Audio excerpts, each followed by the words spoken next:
오늘은 뉴턴의 운동 법칙에 대해서 한번 배워보도록 하겠습니다. 학습 목표는 뉴턴의 운동 제1, 2, 3법칙을 설명할 수 있다입니다. 이 뉴턴의 운동 법칙이 이 역학적 시스템의 이 역학 있죠. 이 역학의 이제 이론적 배경이 되는 법칙이라고 볼 수 있어요.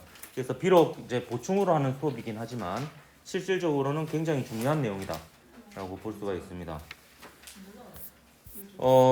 실제로 그 대학교 면접 문제에서 간단하게 뉴턴의 운동 제1, 2, 3법칙에 대해서 설명해봐라 뭐 이렇게 질문한 적이 굉장히 많고요. 3학년 대상으로 모의 면접에서 이 질문을 해봐도 생각보다 꽤 많은 학생들이 아무 대답도 못하고 이제 모르겠다라고 얘기하는 경우가 많습니다. 근데 이게 굉장히 중요한 법칙들이거든요. 이게 이제 물리학의 시작이라고 볼 수 있는 부분이기 때문에 오늘 한번 배워보도록 하겠습니다. 일단 뉴턴의 운동 제1, 2, 3법칙에 모두 들어가는 공통적으로 들어가는 개념이 힘에 대해서 설명을 하도록 할게요. 힘은 물체의 모양을 변화시키는 원인이기도 한데요. 근데 물리학에서는 그거보다는 그 뒤에 있는 말이 더 중요하게 여겨집니다. 힘은 운동 상태를 변화시키는 원인이에요. 근데 이때 운동 상태라고 하면 물리량으로 얘기하면 속도를 뜻한다라고 보면 됩니다. 그래서 힘은 속도를 변화시키는 원인이다라고 볼 수 있습니다.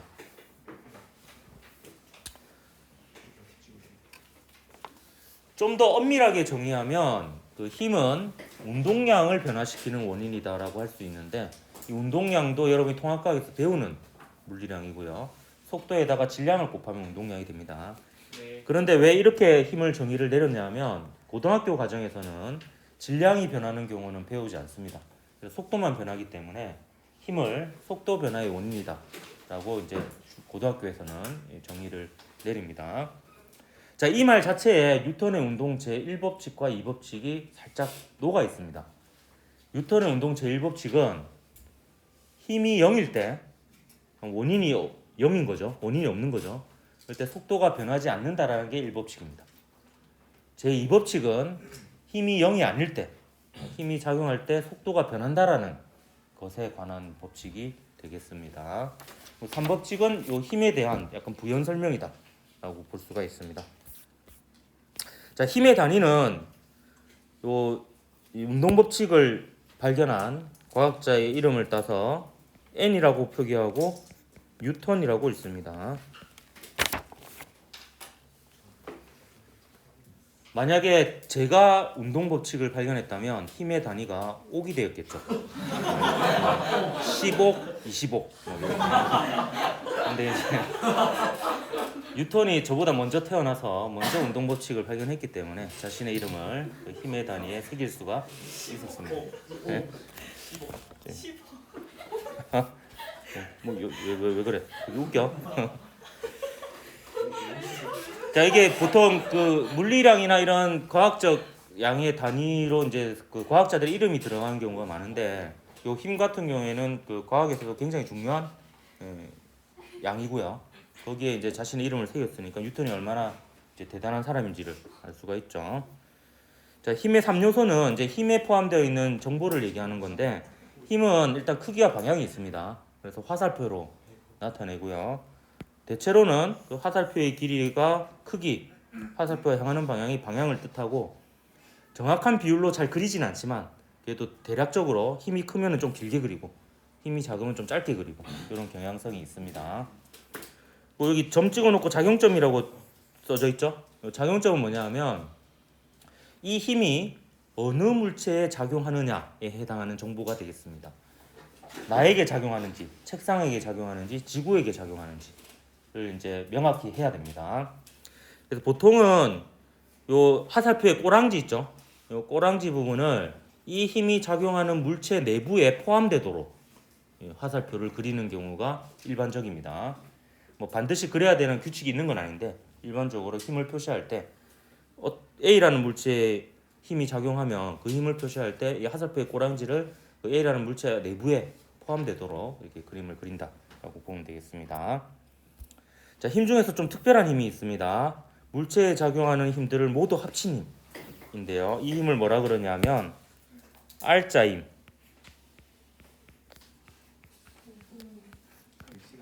아, 글씨가 예쁘죠? 제 서예학원은 2년 정도 다녔습니다.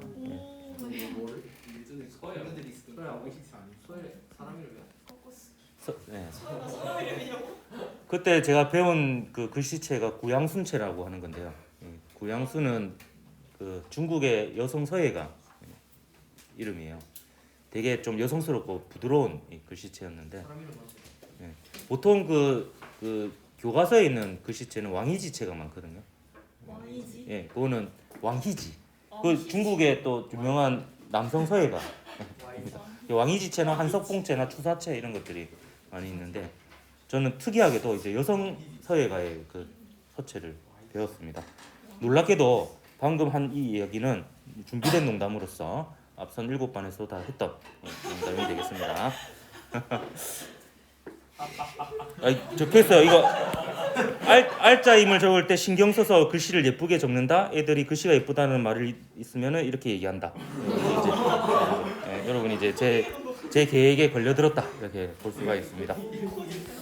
자, 이 R자임과 합력은 동의어입니다. 같은 말인데 둘 다 빈번하게 쓰기 때문에 여러분이 둘 다 기억을 해야 되겠고요. 물체에 작용하는 힘들을 하나도 빠지지 않고 모두 합친 힘이라고 해서 합력이라고 하고, 그 합치는 과정에서 보면 크기가 같고 방향이 반대인 힘들은 상쇄되고 이제 알짜배기 힘들만 남는다라는 의미에서 R자임이라고 표기하기도 합니다. 저는 둘 중에서 합력이라는 용어를 좀 더 자주 쓰는 편입니다. 짧으니까 적기도 간단하고, 근데 둘 다 빈번하게 쓰이기 때문에 둘 다 알아둬야 되겠습니다. 뉴턴의 운동 제1법칙과 제2법칙에 등장하는 힘은 바로 이 R자임 합력입니다. 한번 가면 1법칙부터 보도록 할게요. 1법칙은 관성법칙이라고도 하는데요. 이렇게 쓸 수가 있습니다. F가 0이면 철수 아니고요.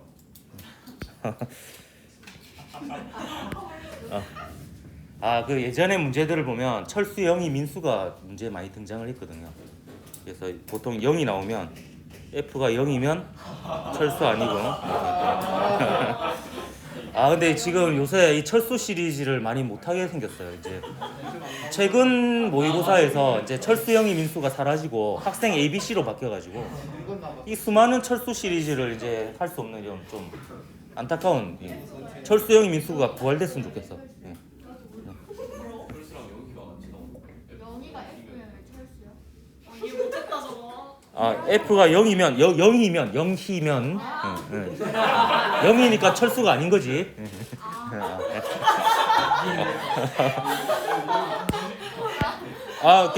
괜찮아요. 중요해요. 이게 수업 내용을 이해하는 게 중요하기 때문에 V가 일정하다 이렇게 볼 수 있습니다.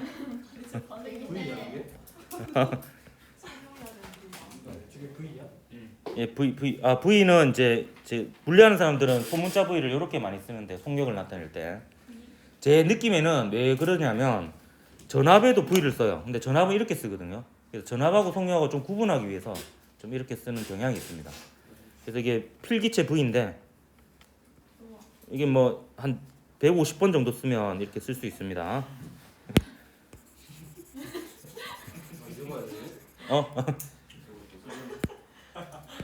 모든 게 짜여져 있는 각본대로 잘 되어가고 있습니다. 자, F는 force 힘이죠. 아닙니다. 합력입니다. 자, 좀 전에 얘기해서 오래돼서 까먹었죠. 1, 2법칙에 들어가는 힘은 다 합력이라고 했습니다. 그래서 R자임 합력이 0이면 V가 일정합니다. V는 velocity 속도입니다. 크기와 방향이 모두 있는 물리량입니다. 그래서 속도가 일정하다는 것은 속도의 크기와 방향이 모두 일정하다라고 볼 수 있습니다. 자, 합력이 0인 경우는 크게 두 가지가 있습니다. 그 물체에 작용하는 힘이 아예 없는 경우가 있고요. 여러 종류의 여러 가지 힘이 작용하지만 다 합쳤을 때 0이 되는 경우가 있습니다. 근데 대부분은 후자입니다. 물체에 힘이 작용하는데 다 합쳤을 때 0이 되는 경우가 있는데요. 그럴 때에는 어떻게 되느냐? 물체에 작용하는 R자임이 0이면 V가 일정하다 했죠? 그래서 V가 0이었으면 정지해 있는 물체는 계속 정지해 있습니다. 이거는 좀 납득이 가죠, 쉽게. 예, 정지해 있는 물체의 합력이 0이면 계속 정지 상태로 있어요. 근데 이 뒤에 부분이 사실 굉장히 놀라운 겁니다. 운동하고 있던 물체는 계속 일정한 속도로 움직입니다. 이게 왜 놀랍냐면 우리가 보통 일상적인 생활에서는 어떤 물체를 계속해서 움직이려면 계속 밀어주거나 당겨줘야 되죠. 근데 이게 마찰 때문에 그렇다라는 것을 우리는 이미 이제는 알고 있지만 예전 사람들은 물체를 움직인다는 거는 뭔가 원인이 필요하다고 생각했습니다. 근데 이 법칙에 의하면 물체를 움직이는 데는 원인이 필요 없는 거예요. 움직이는 상태에 있었고 거기에 아무런 힘이 가해지지 않으면 영원히 움직인다라는 거예요. 그래서 움직이는 것 자체에는 원인이 필요 없다라는 그런 법칙이 되겠습니다. 요거는 누가 발견했냐면 뉴턴이 발견한 건 아니고요. 갈릴레이가 사고 실험을 통해서 발견을 했습니다. 이때 사고는 그 액시던트가 아니고요. 생각하는 이런 뜻입니다. 여러분 너무 무시합니까? 자, 이거는 이제 왜 생각으로밖에 실험할 수 없었냐면은 공기 저항과 마찰을 무시할 수 있는 면을 만들어야 됐었어요. 이거는 이제 상상으로밖에 할 수가 없는 부분이죠. 무시무시한 상황이잖아요. 마찰도 무시하고 공기 저항도 무시하고. 그렇기 때문에 이제 그 머릿속으로만 할 수밖에 없었던 실험이고요. 이게 마찰이 없는 면을 이렇게 만든 다음에 5점에서 이 공을 가만히 놓으면요. 이 가만히 놓는다는 것은 정지 상태에서 놓는다는 뜻입니다. 그러면 얘가 내리막길을 가면서는 속력이 빨라지겠죠? 오르막길로 가면서 속력이 느려질 거예요. 그래서 O점과 같은 지점인 A점에 이르러서는 멈추겠죠?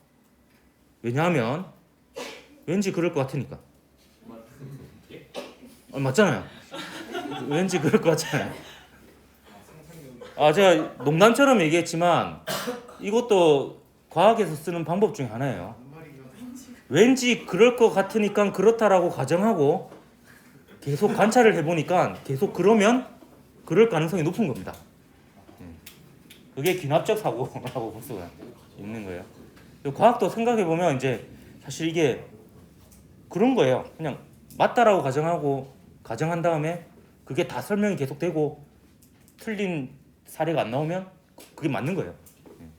그래서 이것도 느낌적인 느낌으로 멈출 것 같죠? 네. 우리는 지금은 알고 있습니다. 역학적 에너지가 보존돼야 되기 때문에 이 상황에서 여기서 멈춰야 됩니다. 자, 경사면을 이렇게 만들어도 O점에서 가만히 놓은 공은 O점과 같은 높이인 B점에 이르러서 멈추게 될 겁니다. 경사면을 이렇게 만들어도 마찬가지죠. O점과 같은 높이인 C점에 이르러서야 멈추게 될 겁니다. 근데 경사면을 이렇게 만들면은 얘는 O점과 같은 높이에 이르러서야 멈추게 되는데 요 길을 따라가다 보면은 O점과 같은 높이가 되지 않으니까 멈추지 않고 영원히 움직일 것이다 라고 이제 생각을 한 겁니다. 굉장히 똑똑하죠. 갈릴레이가 이런 걸 이제 머릿속으로 생각하면서 요 관성의 법칙을 발견하게 됩니다. 그럼 이때 관성은 뭐냐? 물체가 이처럼 자신의 운동 상태를 계속 유지하려고 하는 성질을 가지고 있는데 그 성질 자체를 관성이라고 갈릴레이는 얘기하지 않았고요. 갈릴레이는 한국 사람이 아니니까 다른 말로 했겠죠. 번역하면 관성이 되겠습니다. 관성. 관성은 물체가 자신의 운동 상태를 계속 유지하려고 하는 성질이다. 그래서 보통 관성이 큰 사람이다. 그러면 이제 뭔가 이제 변함없는 사람이다. 뭐 이런 뜻이죠. 관성, 물체가 자신의 운동 상태를 유지하려고 하는 성질입니다. 굉장한 발견이었습니다. 그러니까 움직이는 거에는 원인이 필요 없다라는 거죠. 움직임이 변화하려면 원인이 필요하다라는 겁니다. 자, 제2 법칙은 이제 속도가 변하는 경우입니다. 이제 힘이 0이면 속도가 안 변한다 했잖아요. 힘이 0이 아니면 속도가 변해요. 그거와 관련된 법칙으로 속도가 변하면 가속도가 이제 더 이상 0이 아닌 거고 가속도를 구하는 거기 때문에 그 포물선 운동은 이번 시간이 아니고 나중에 할 겁니다. 던지고 그러면 안 돼. 아인데 지우개 이름이 아인이죠. 아인. 자, 뉴턴 제2법칙은 이제 그 속도 변화를 나타내는 물리량의 가속도를 구하는 법칙이기 때문에 가속도 법칙이라고 얘기를 합니다. 그리고 그 가속도를 구하고 나서 난 다음에 그 물체의 특정 순간의 위치와 속도를 알게 되면 이 물체의 그 아무 순간이나 그 물체의 위치와 속도를 다 계산할 수가 있습니다. 임의의 시간에 그 물체의 위치와 속도를 다 알 수가 있고요.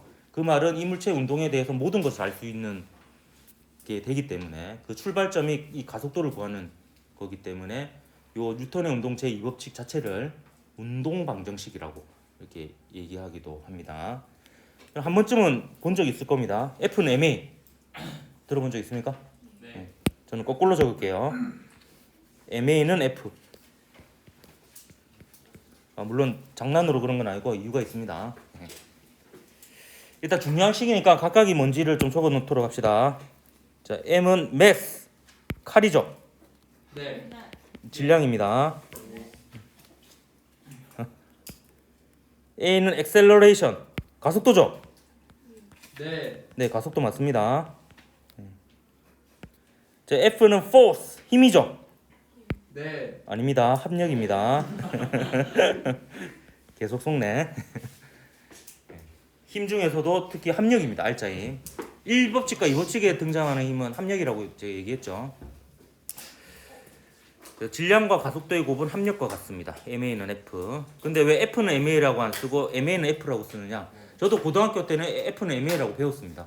근데 대학교 2학년 때 역학을 배우면서 ma는 F라고 이렇게 배웠고 그렇게 쓴 이유에 대해서 듣게 되었는데요. 자, 어떤 물체가 질량이 m이고요. 가속도가 a라고 하면 ma는 무조건 한 번만 쓰면 끝납니다. 어떤 질량 m을 가진 물체의 가속도가 여러 개일 수는 없거든요. 가속도는 하나일 수밖에 없습니다. 그래서 ma는요 항상 쓰면 그냥 ma 한 번으로 끝납니다. 근데 요거는 합력이거든요. 합력이기 때문에 여러 개의 힘을 더해야 되는 경우가 대부분입니다. 그래서 요게 더 간단하고 얘가 복잡하니까 간단한 거 먼저 쓰고 복잡한 거 나중에 쓰는 게 편리합니다. 그래서 ma는 F라고 쓰는 걸 권장하고요.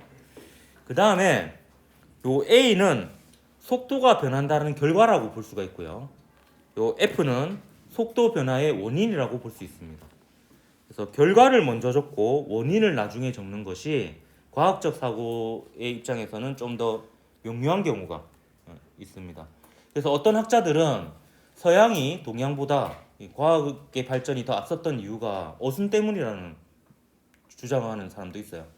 그래서 서양의 어순은 보면 그 결과를 먼저 얘기하고 원인을 나중에 얘기하잖아요. 근데 이게 과학적 사고를 하는데 더 유리하다라고 이렇게 분석하는 학자들도 있습니다. 그러한 이유로 여러분 ma는 F라고 쓰는 것을 권장하고요. 이거를 다시 좀 의미를 알기 위해서 풀어서 쓰면 A는 M분의 F라고 볼 수 있습니다. A는 속도가 변했다라는 결과이고요. 그 A가 F에 비례하죠. F는 이제 원인이라고 볼 수 있습니다. 속도 변화의 원인인 거죠. 그래서 F가 클수록 속도가 잘 변합니다. 빨리 변한다 이거죠. 그리고 M은요 똑같은 힘이라도 M이 클수록 A가 작아지죠. M은 관성의 크기라고 볼 수가 있습니다. 속도를 유지하려고 하는 성질의 크기다라고 볼 수 있습니다. 예를 들면 오토바이랑 자동차랑 트럭이 있다라고 치면 질량이 클수록 일정한 속도로 달리다가 멈추는데 더 큰 힘이 필요합니다. 멈추기 어렵다라는 거죠. 왜냐하면 자신의 운동 상태를 유지하려고 하는 성질이 크기 때문에 속도를 줄인다라는 건 또 그게 속도를 변화시킨다는 거거든요. 그러기 위해서는 이제 더 힘들다 이렇게 볼 수가 있습니다. 저도 그 예전에 운동을 꽤 잘했는데요. 지금 몸이 좀 비록 이렇게 보이지만 그 여러분 나이였던 고등학교 1학년 때는 지금보다 키는 똑같은데 질량이 15kg 정도 작았어요. 그래서 이제 중학교 때는 제가 운동을 꽤 잘해서 그 체육 선생님으로부터 그래도 그 중학교 내에서 축구할 때 수비만큼 내가 제일 잘한다고 이렇게 칭찬받을 정도로 잘했거든요. 근데 고2 때부터 뭔가 달라지기 시작했는데 질량이 급격히 팽창하면서 근력은 그대로인데 이게 커졌어요. 얘가 줄어든 거죠. 얘가 결국 운동 능력이라 볼 수 있거든요. 속도를 얼마나 빨리 바꾸느냐. 이게 이제 전체적인 운동 능력이라 볼 수 있는데 얘가 줄어들어 버렸어요. 그래서 운동 선수들 보면 대략적으로 근력은 키우고 몸무 체중은 좀 유지하려고 하는 경향이 있죠. 대부분의 운동이 결국에 속도를 빨리빨리 변화시켜야지 유리하기 때문에 그런 겁니다. 물론 럭비 선수 같은 경우에는 어느 정도 질량을 유지하려고 좀 키우려고 하는 경향도 있습니다. 축구 선수도 마찬가지고. 왜냐면 몸싸움이 유리하기 때문이에요. 몸싸움을 잘한다는 거는 자신의 속도를 잘 유지한다는 거거든요. 옆에서 쳐도 아랑곳안하고 직진하는 거예요. 그러려면 자신의 속도를 유지하려면 질량이 클수록 유리합니다. 그래서 이제 축구 선수들 같은 경우도 이제 성인 축구 선수들은 근력 운동을 하죠. 하게 이것도 키우지만 동시에 얘도 키우려고 하는 부분도 있습니다. 제가 기억이 나는 게 그때 한참 이제 질량이 증가할 때 저도 이제 질병으로 의심되는 뭔가가 생겼는데요. 그 허벅지 안쪽에 피부가 이상해졌어요, 모양이. 그래가지고 이제 피부과에 가가지고 이제 진료를 받았는데 그 의사 선생님이 막 심각하게 전문 용어로 막 영어로 뭔가를 쓰시더라고요. 그래가지고 궁금해가지고 뭐 쓰고 계시냐고 물어보니까 이것은 병이 아니다라는 뜻이라 하더라고요. 왜 이러냐 이러니까 살이 튼 거래요. 네. 급격히 살이 찌면 살이 트는 경우가 있어요. 그래서 이 경우는 이제 레이저 시술을 하는 방법도 있는데 추천을 안 하더라고요. 별로 달라지는 게 별로 없다고. 그래서 어차피 잘 안 보이는 곳이니까 그냥 살아라 이러더라고요. 여러분도 이제 곧 Z축으로의 성장이 멈추고 XY축으로의 성장이 시작되면서 저와 같은 일을 겪을 수가 있습니다. 근데 요즘은 튼살 크림이라는 좋은 제품이 나와가지고 그거를 발라주면 급격히 살이 찌더라도 살이 트지 않습니다. 임산부들이 배에 바르는 크림이거든요. 임산부들도 보면 이런 엄마들 보면 배에 살이 트신 분이 많을 거예요. 이게 이제 배가 불러오면서 급격히 살이 늘어나면서 이제 살이 트는 거거든요. 그래서 여러분도 이제 아마 내년쯤부터 이제 급격히 체중이 증가할 거예요. 그래서 이제 대비하기 바랍니다. 이것도 준비된 이야기였습니다. 안 까먹고 다 하고 있어 지금 원활하게. 자 이제 3법칙 한번 보도록 하기 전에 까먹고 안 할 뻔했네. 자 아직 할 얘기가 두 가지 정도 있습니다. 이 법칙에서 이 문장으로 한번 이 법칙을 보도록 할게요. 물체에 힘이 작용하면 물체는 가속도 운동을 합니다. 얘기했죠. 근데 이때 물체의 가속도 방향은 R자임의 방향과 같고 요거는 아직 얘기 안 했습니다. 가속도의 크기 A는 물체에 작용하는 R자임의 크기 F에 비례하고 물체의 질량 M에 반비례한다. 이건 얘기했습니다. 요 부분 좀 보충 설명하도록 할게요. 다시 요 식으로 돌아와서 얘는 등식이에요. 등식. 얘를 기준으로 해서 왼쪽과 오른쪽의 모든 것이 같아야 됩니다. 크기도 같을 뿐만 아니라 방향도 같아야 돼요. 근데 이 질량은 방향이 없습니다. 뭐 연직 아랫 방향으로 80kg 이렇게 얘기하지 않거든요. 오른쪽으로 70kg 이렇게 얘기하지 않습니다. 가속도하고 힘은 방향이 있어요. 그렇기 때문에 이게 방향이 같다라는 것은 가속도의 방향과 그 물체에 작용하는 R자 힘의 방향이 같다라는 뜻이 됩니다. 여러분이 배우는 자유낙하 운동에서는 요 R자 힘이 중력이 될 거고요. 요 가속도가 중력 가속도가 될 거예요. 그래서 이 중력과 중력 가속도가 방향이 연직 아랫 방향으로 같습니다. 이게 이제 요 식에서 설명이 가능한 부분이다 라고 볼 수가 있습니다. 자, 그다음 자, 여기 보면 이제 Q라고 적어놓고 이제 질문을 적어놓는 경우가 있습니다. 앞으로도 계속 있을 거고요. 요거는 여러분이 그 수행평가라는 질문 노트 있죠. 그 질문 노트에서 할 수 있는 질문의 유형이다, 예시다라고 보면 되겠습니다. 그러니까 이러한 형태의 질문을 하고 이거를 이제 설명하는 글을 친구한테 설명하듯이 문장으로 적어서 두 세트를 제출하면 되겠습니다. 뉴턴 제1법칙이 제2법칙에 포함될 수 있다는 말이 있는데 이 말의 의미에 대해서 설명해 보아라. 예전에 면접 문제로 나온 적이 있습니다. 그러니까 이 법칙이 더 포괄적이기 때문에 1법칙을 포함하고 있다라는 내용인데요. 이렇게 설명이 가능합니다. 자, MA는 F, 이 법칙에서 F가 0인 경우를 한번 생각해 보십시오. F가 0이면 그 물체에 작용하는 합력이 0이에요. 그렇다고 해서 그 물체의 질량이 0이 됩니까? 아니죠? 그럼 얘가 0이면 뭐가 0이 된다는 거예요? A가 0이 된다는 겁니다. F가 0이면 A가 0이다. 이게 제1법칙이에요. A가 0이면 가속도가 0이니까 속도가 변하지 않는다. 속도가 일정하다라고 볼 수가 있습니다. 그래서 제1법칙은 제2법칙에서 합력이 0인 경우다 라고 볼 수 있기 때문에 1법칙을 포함하고 있다 라고 볼 수 있습니다. 자, 이제 3법칙 보도록 할게요. 뉴턴의 제3법칙은 작용 반작용의 법칙이라고도 하는데 이 3법칙은 그 힘에 대한 보충 설명이다. 부연 설명이다라고 볼 수 있습니다. 그래서 3법칙에 등장하는 힘은 합력이 아닙니다. 합력이 아니고 이제 독립적인 힘들에 대해서 그 특징을 얘기하는 거라고 볼 수 있는데 힘은 영어로 force라고 하죠. 근데 힘을 나타내는 또 다른 영어 단어가 있습니다. interaction이라고 하기도 합니다. 그걸 번역하면 힘은 상호작용입니다.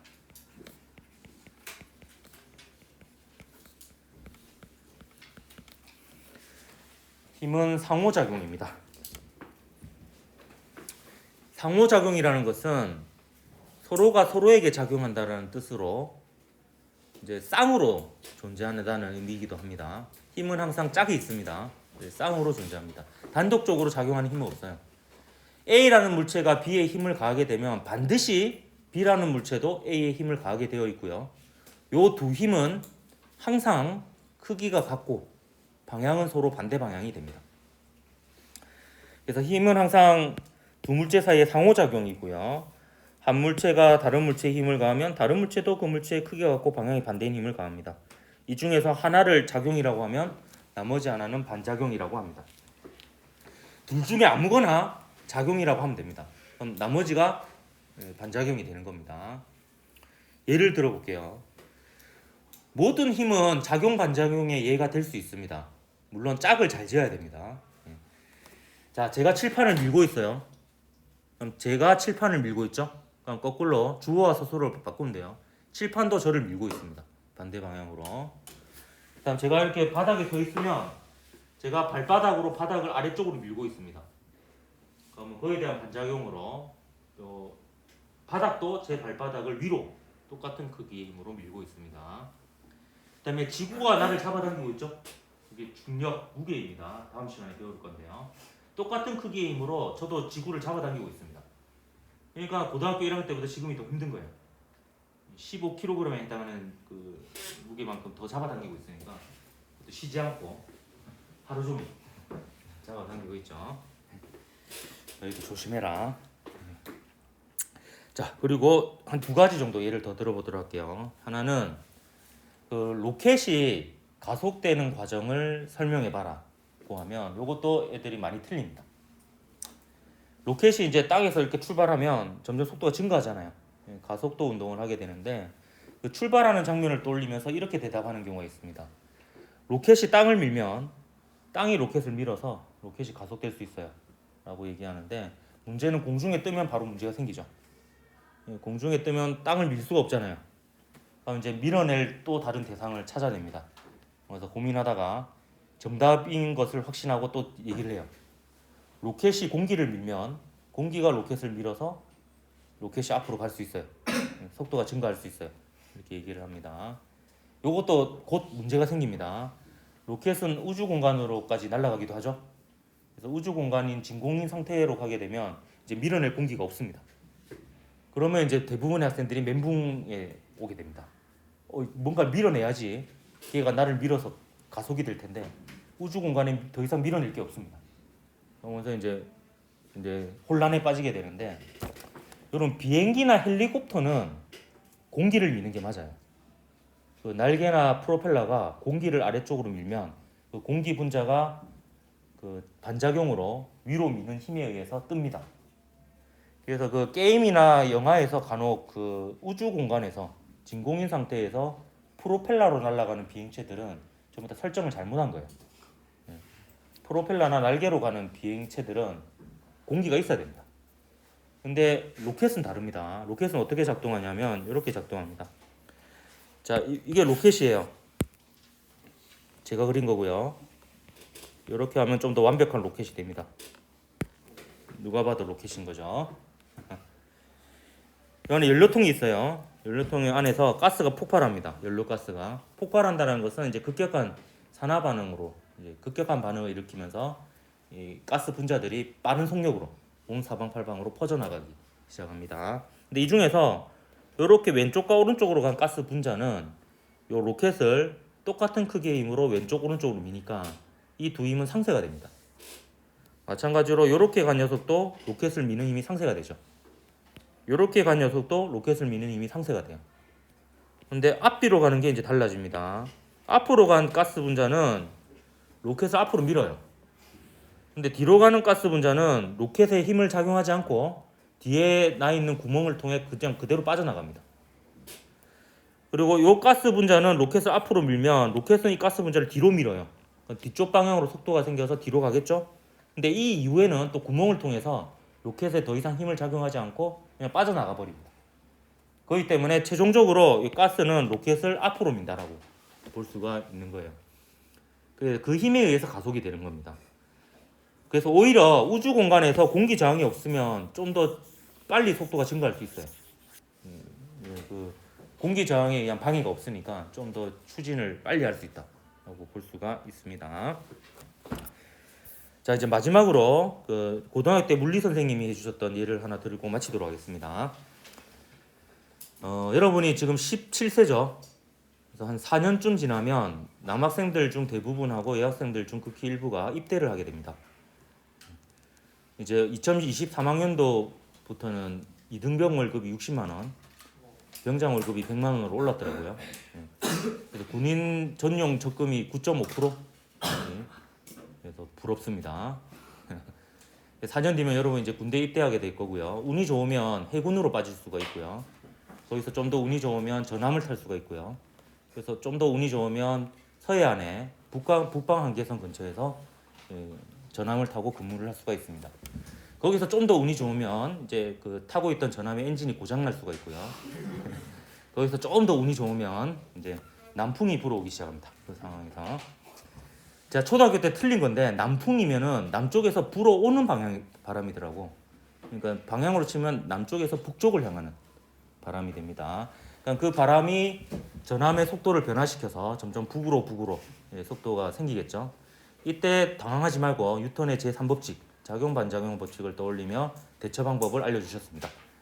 그래서 다행히 여러분이 타고 있는 건 전함이기 때문에 여러 화기가 있습니다. 대포, 소총 이런 것들 있죠. 그거를 전부 다 북쪽으로 겨냥을 합니다. 그다음에 쏘는 거죠. 쏘면 포가 포탄을 북쪽으로 밀면 포탄은 포를 남쪽으로 밀어줘요. 총이 총알을 북쪽으로 밀면 총알은 총을 남쪽으로 밀어줍니다. 이 힘이 굉장히 큽니다. 그러니까 사격을 해보면 알겠지만 사격하고 나면 여기 볼에 시퍼렇게 멍든 애들이 생겨요. 왜냐하면 이렇게 완전히 얼굴에 붙여서 사격을 해야 되는데 약간 떨어뜨려서 사격하면 총알이 총을 미는 반발력에 의해 가지고 이렇게 됩니다. 이렇게. 그래가지고 멍이 막 들기도 하거든요. 총도 그런데 포는 더 할 거 아니야. 그러면 이제 남쪽으로 충분한 속도를 얻어낼 수가 있고요. 거기다 외부의 도움도 있을 수 있어요. 북쪽에서 뭔가 날라올 수도 있어요. 날라오면 걔가 또 배를 밀어줄 수도 있습니다. 그러면 이제 남쪽으로 물론 이제 전제 조건이 있어야죠. 그 힘에 의해서 배의 모양이 변하지 않는다는 가정하에 속도만 변한다면 남쪽으로 충분한 속도를 얻어서 무사하게 귀환할 수가 있다라는 겁니다. 그래서 그때 그런 위기 상황이 오면 항상 작용 반작용을 떠올려가지고 그 우주 유영할 때도 비슷한 방법을 써요. 그 가스 같은 걸 이렇게 뿌려가지고 그 반발력으로 이렇게 조정하거든요. 움직이거든요. 그래서 우주 유영할 때는 그 조심해야 될 것 중에 하나가 빵구를 함부로 끼면 안 돼요. 그래서 방귀를 끼게 되면 그 엉덩이가 가스를 뒤로 밀면 가스가 엉덩이를 앞으로 밀기 때문에 예상치 못한 속도 변화가 생기게 됩니다. 자, 여기까지 하고 영상 하나 보고 마치도록 할게요.